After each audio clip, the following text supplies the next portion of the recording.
Bonjour, révérend Michel Francis Mbadinga. Merci de me recevoir chez toi.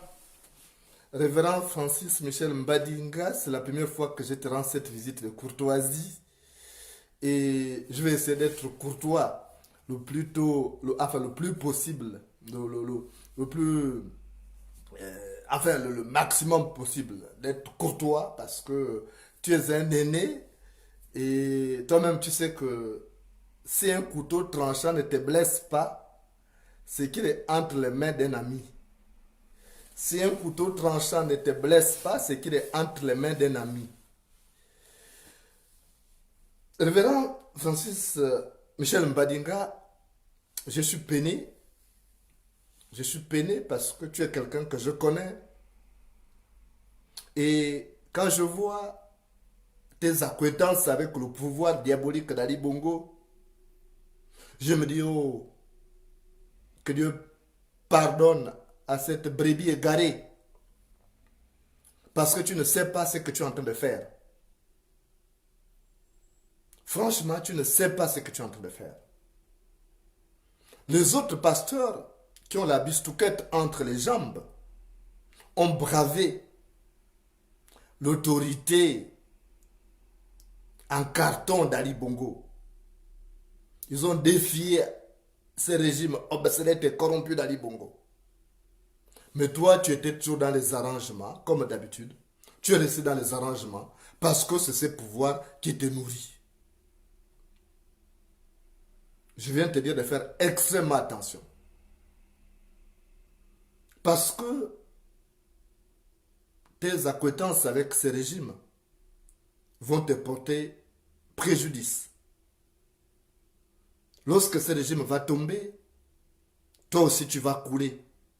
Parce que comme tu le sais, la mouche qui aime l'anus du cadavre finit par être enterrée avec le cadavre. La mouche qui aime l'anus du cadavre finit par être enterrée avec le cadavre. Est-ce que tu peux me donner une seule raison qui t'a amené à ne pas te joindre aux autres? Est-ce que tu peux me donner à ce jour une seule raison qui t'amène à soutenir le pouvoir diabolique d'Ali Bongo? Ce pouvoir tue les Gabonais. Il paraît que tu es pasteur. Mais quand on est pasteur, on est au service de Dieu, du peuple. Comment peux-tu te mettre du côté du bourreau? Tu sais au fond de toi qu'Ali Bongo est un criminel, c'est un diable. Il n'a pas d'amis. Et toi, tu lui donnes des béquilles. Et pourtant, tu sais aussi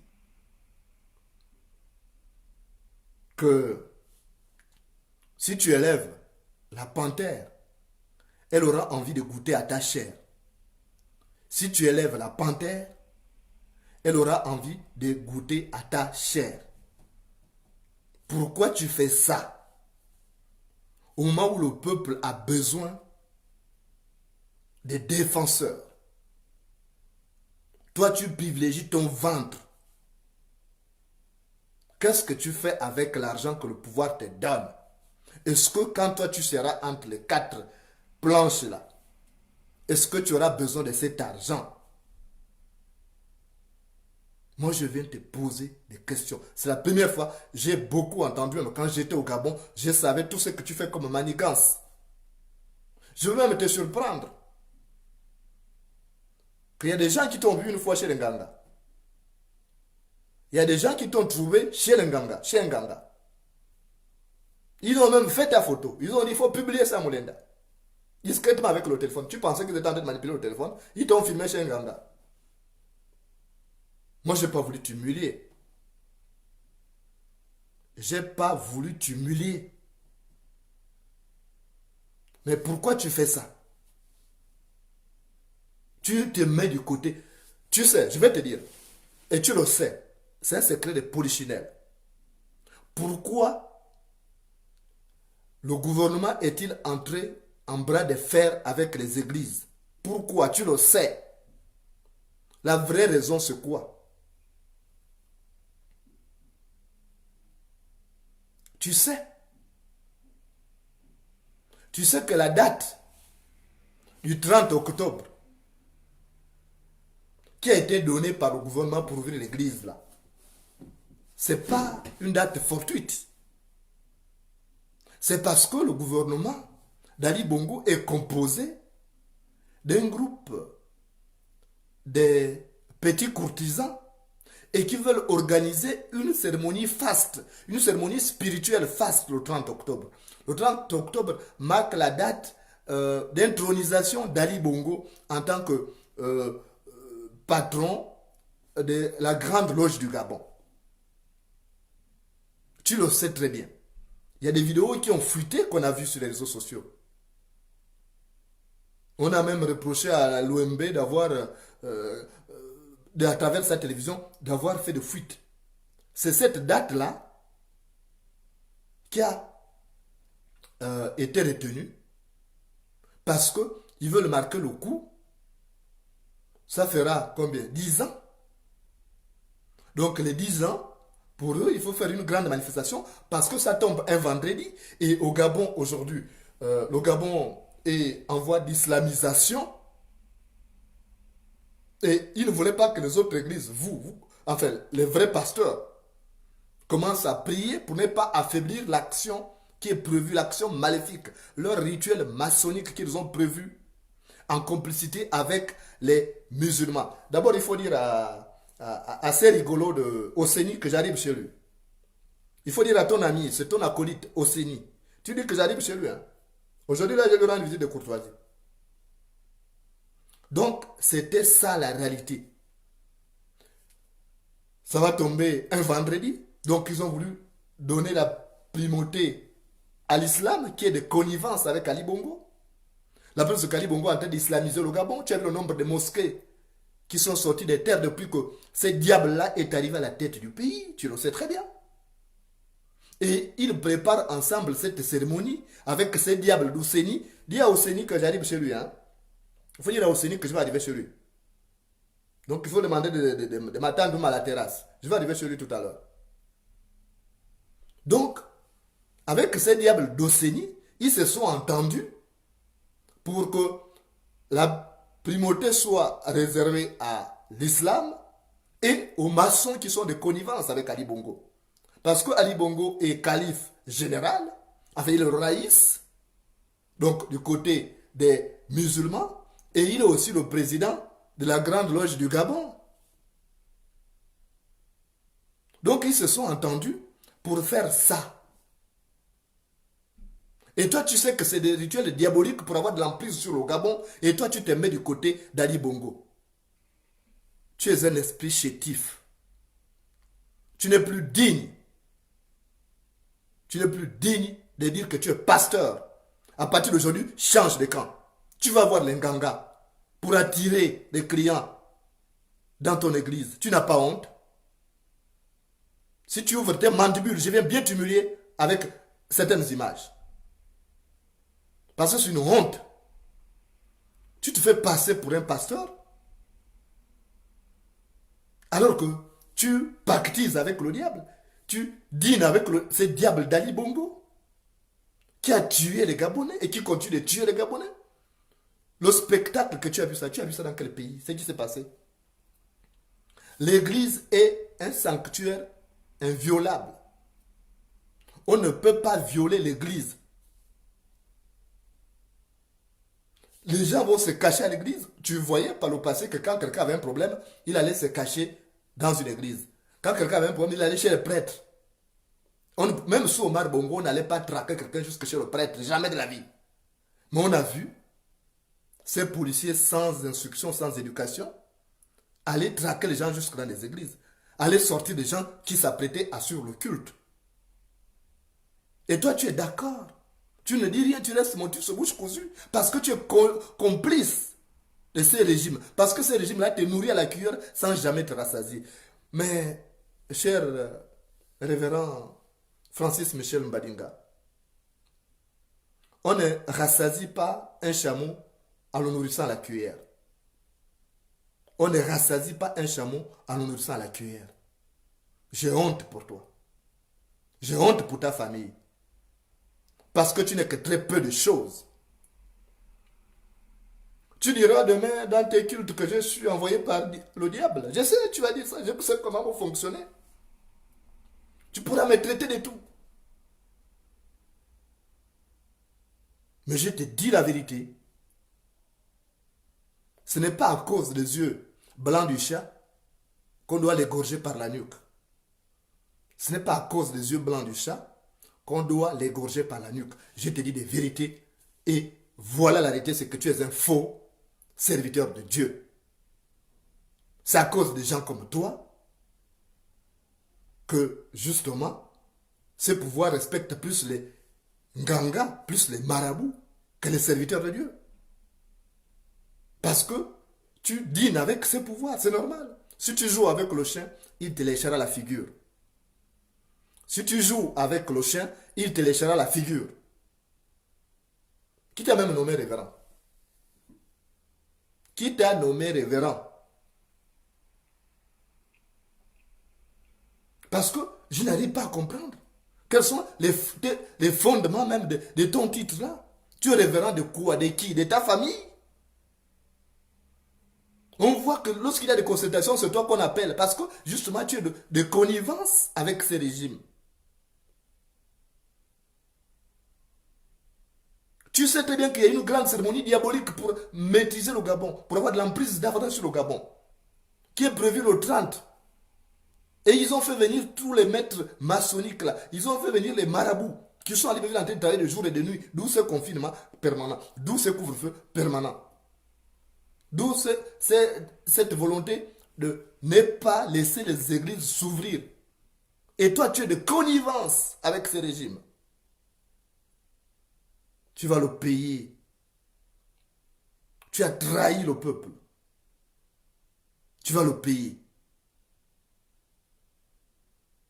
Moi, je demande à tous ceux qui fréquentent ton église de ne plus venir là-bas. Ceux qui viennent t'enrichir avec la dîme là, de ne plus venir. Parce que tu es un bandit en costard. Tu es un bandit en costard. Tu n'es pas digne d'être appelé révérend. Tu es révérend de quoi? Tu es révérend de ta famille? Tu es révérend de ta femme? Tu es content de soutenir un régime qui tue les Gabonais? Tu es vraiment content, toi? Manger du crapaud est certes appétissant, mais la réputation d'en avoir mangé est répugnante. Manger du crapaud est certes appétissant, mais la réputation d'en avoir mangé est répugnante. Moi, j'ai honte à ta place. J'ai honte que tu te mettes avec des gens comme ça, au moment où le pays a besoin d'un renouveau. Renouveau sur tous les plans, renouveau spirituel, renouveau politique. Renouveau social, renouveau économique. Mais toi, tu te mets avec des criminels qui ont détruit le Gabon. Tu as vu dans quel état se trouve le Gabon aujourd'hui? Nous sommes devenus la risée. N'importe qui peut aujourd'hui nous faire la fine bouche. Même les gens qui venaient en culotte au Gabon nous font maintenant la fine bouche. C'est normal. Je vous dis souvent que quand la pluie te mouille, les crapauds se comparent à toi. Quand la pluie te mouille, les crapauds se comparent à toi. Comment tu peux faire ça? Tu sais très bien que Mata, c'est le démon de Mata. Et il a osé même faire venir des prêtres. Je ne sais pas qui sont ces hommes-là ou les pasteurs qui sont venus prier à son bureau. Qu'ils soient maudits. Ceux qui sont allés prier là-bas à son bureau, qu'ils soient maudits. Ils savent que Mata aussi est complice de ces crimes-là. Mata, c'est un criminel. Et vous allez prier pour des criminels comme ça, en plus à son bureau. Comment voulez-vous qu'on vous respecte? Comment voulez-vous qu'on respecte l'église du Gabon? C'est à cause des gens comme vous que beaucoup de Gabonais ont perdu la foi. Parce que les actes que vous posez au quotidien impriment une maîtrisure dans le subconscient collectif. Donc, cesse de dîner avec le diable. C'est le diable d'Ali Bongo. Il a tué les Gabonais. Demain aussi peut te tuer. Celui qui mange ton frère au petit déjeuner te mangera au dîner. Celui qui mange ton frère au petit déjeuner te mangera au dîner. Donc il faut arrêter. Ce n'est pas bon ce que tu fais. Tu fais honte. D'abord à ta communauté ethnique, qui est une communauté intègre. Parce que cette communauté a produit des gens fiers dont on peut être fier aujourd'hui. Le Pierre Mambundu, le Dukaka Nzengi, et tout y quanti, il y a eu des cadres intègres dans ta communauté. Mais toi, tu jettes l'opprobre sur cette communauté. Parce qu'un seul âne a mangé de la farine, mais tous en ont le museau blanchi. Un seul âne a mangé la farine, mais tous en ont le museau blanchi. Donc, moi j'ai honte. J'ai honte de ce que toi tu poses. En temps de crise comme ça, les hommes de Dieu se mettent du côté du peuple. On l'a vu en République démocratique du Congo, avec Monseigneur Monsengo. On l'a vu en Afrique du Sud, avec Desmond Tutu. Mais toi, tu te mets de quel côté? Tu te mets du côté du diable. Tu n'as pas honte? Tu n'as pas honte? Mbadinga, tu n'as pas honte de te mettre du côté du diable? Tu n'as pas honte de donner des béquilles à ces diables d'Ali Bongo pour donner la force de martyriser davantage ton peuple? Tu as un pacte maçonnique qui te lie à ces gens, mais tu en pâtiras. Tu joues à un jeu dangereux. Et j'ai dit souvent que le buisson dans lequel on cherche du bois de chauffage ne manque pas d'épines. Le buisson dans lequel on cherche du bois de chauffage ne manque pas d'épines. Je ne veux pas entrer dans vos conflits entre pasteurs qui vous discutez le leadership. Ce n'est pas mon rôle. Parce que lorsque deux couteaux se battent, ce n'est pas au coup du poulet de les séparer. Lorsque deux couteaux se battent, ce n'est pas au coup du poulet de les séparer. Mais moi, je viens parler de la morale, de l'éthique ici. Tu n'en as pas. Tout pour toi est basé sur l'argent. Tous tes calculs, c'est sur l'argent. Et tu n'es pas seul. Il y a les pieds-billes et autres. Vous êtes tués. C'est pourquoi on chie sur vous aujourd'hui. Parce que celui qui reste silencieux au pied d'un arbre reçoit les excréments des oiseaux sur la tête. Celui qui reste silencieux au pied d'un arbre reçoit les excréments des oiseaux sur la tête. Tu fais honte. Tu fais honte à ta communauté. Tu fais honte aux Gabonais. Tu fais honte aux chrétiens. Parce que avoir un type comme toi, comme révérend, tu te fais appeler révérend, on te voit assis avec ces diables-là. Mais bon sang, dans ce cas, demande une place au gouvernement. Et tu laisses l'église aux gens qui peuvent servir. Tu ne peux pas être révérend et être en train de dîner avec le diable. C'est pas possible. Il faut choisir. Aujourd'hui, Ali Bongo fait semblant de tomber malade, machin, tout ça. Bon, il est tombé malade, d'accord. Il fait le mort. On sait qu'il a eu l'AVC, d'accord. Mais il fait le mort là. C'est le temps pour lui de récupérer. Il cherche à récupérer. Et quand il va sortir là, il sera plus méchant que par le passé, je vous l'avais déjà dit. Et il est devenu 10 fois plus méchant d'après ce que me rapporte son entourage. Il est devenu 10 fois plus méchant que par le passé. Donc vous là qui allez là lui donner des béquilles là, lui donner la force d'opprimer le peuple, vous allez répondre aussi de vos actes demain devant la loi. Parce que vous savez que ce type-là c'est un diable, il n'a pas de cœur. C'est un psychopathe. Avec sa psychopathe des femmes, Sylvia Bongo. Donc toi tu vas. Ali Bongo il fait semblant d'être machin, absent, mais il cherche à récupérer. Il cherche à récupérer. Il fait le mort. Il est touché, d'accord, mais il cherche à récupérer. Que les gens ne l'attaquent plus, qu'on ne fasse plus tout. C'est pourquoi il a me répandu la nouvelle là, de oh machin. Il est mort. Il n'est pas mort, il est là. Il va récupérer pour se représenter en 2023 s'il a envie. Parce que la seule condition pour lui, pour tenir longtemps, il faut qu'il se repose assez. Donc il se repose assez. Et grâce aux gens comme vous, c'est vous qui lui donnez cette force. Comme ça, il va réapparaître en 2023 pour martyriser le peuple.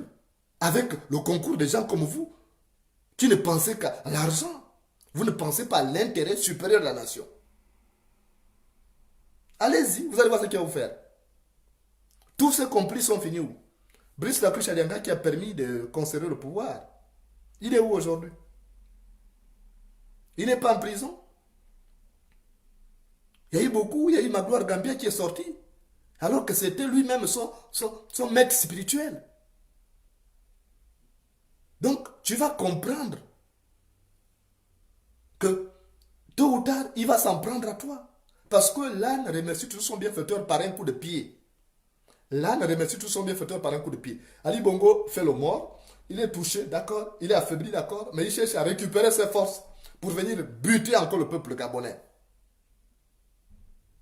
Et si tu n'as pas compris ça, c'est que tu mourras bête comme Ali Bongo. Et c'est bien dommage.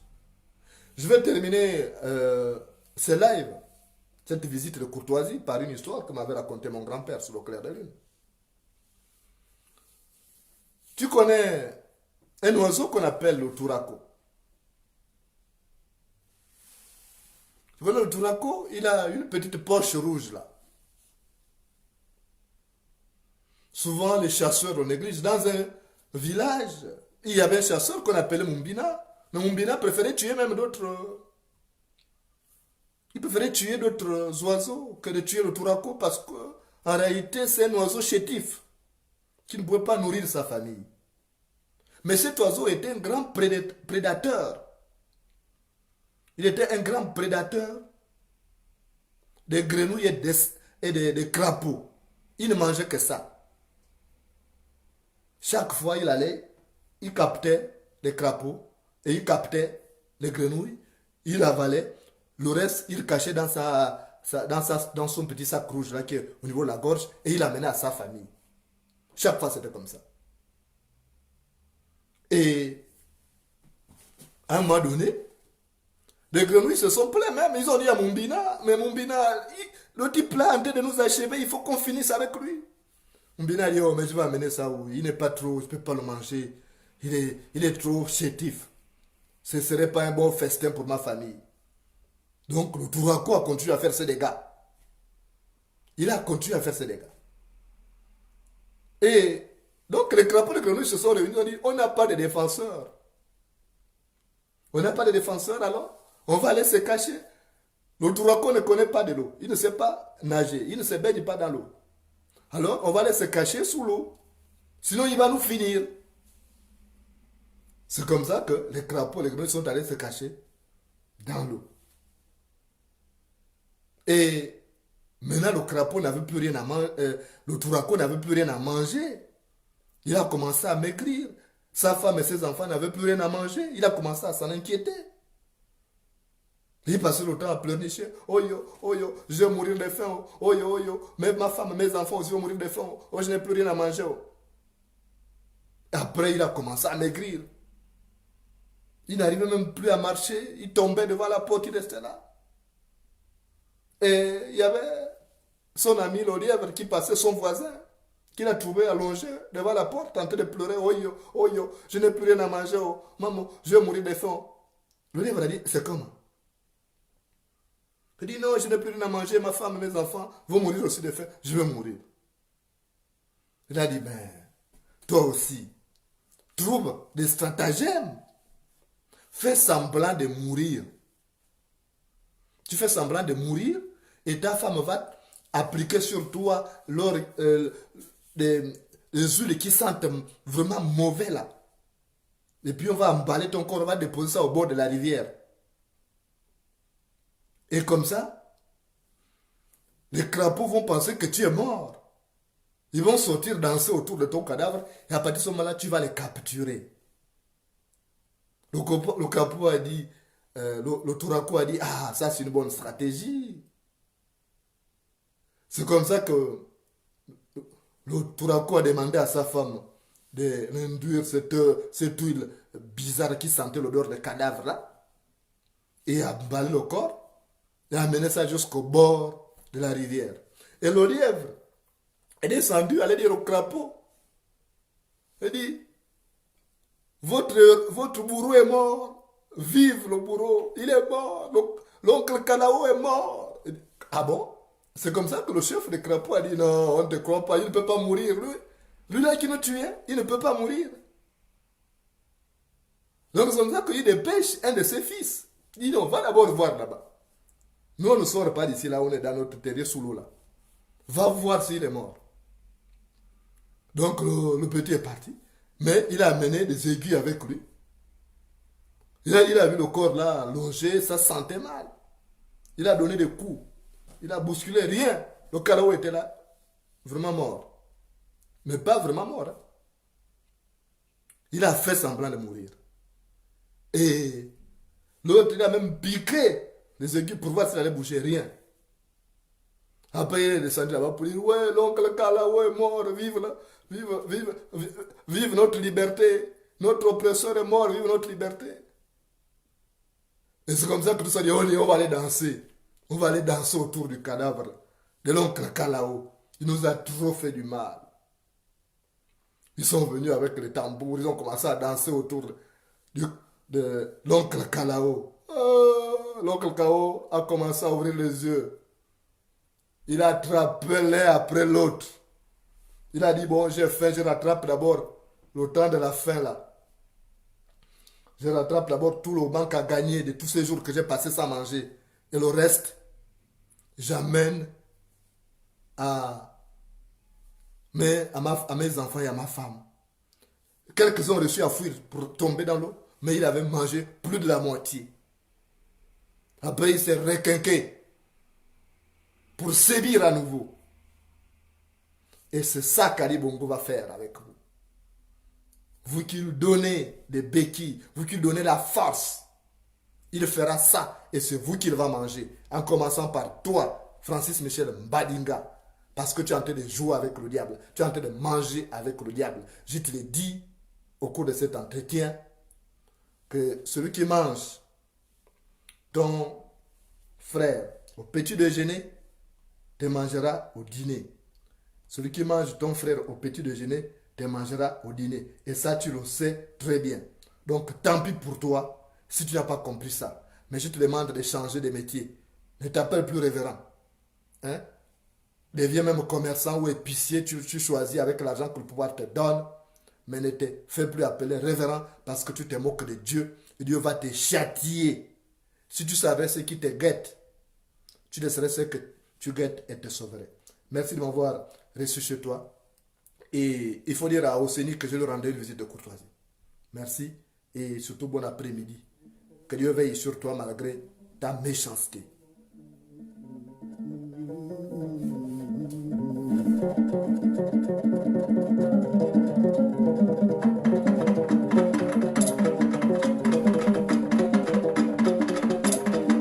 Yao, mambi amio, yao, ni kuye nangai, na makule nangai, na makule nangai, na kuye nangai.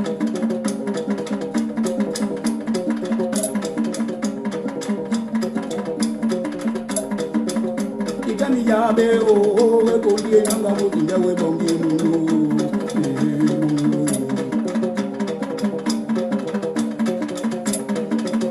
Na mimi ndonga o como le diga que tengo que ya mula e muno todo na kunina na kunina ngao kunina ngao kunina ngao kunina ngao ke ye ba na kunina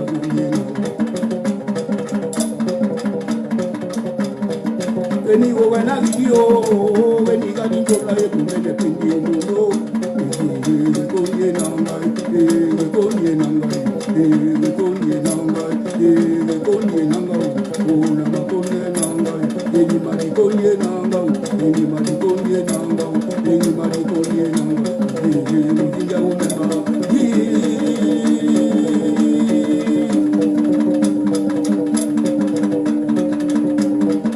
ovaja mimozunda o na ya pemba umbuka mokoko ebungu Moluda mubajami, kujelo pemba mubajami.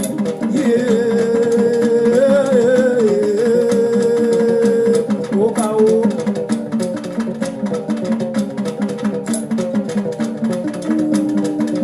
Na bunyi nangao, bunyi nangao, bunyi nangao, imadi bunyi nangao, yeah, yeah, yeah, yeah, yeah.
Thank you.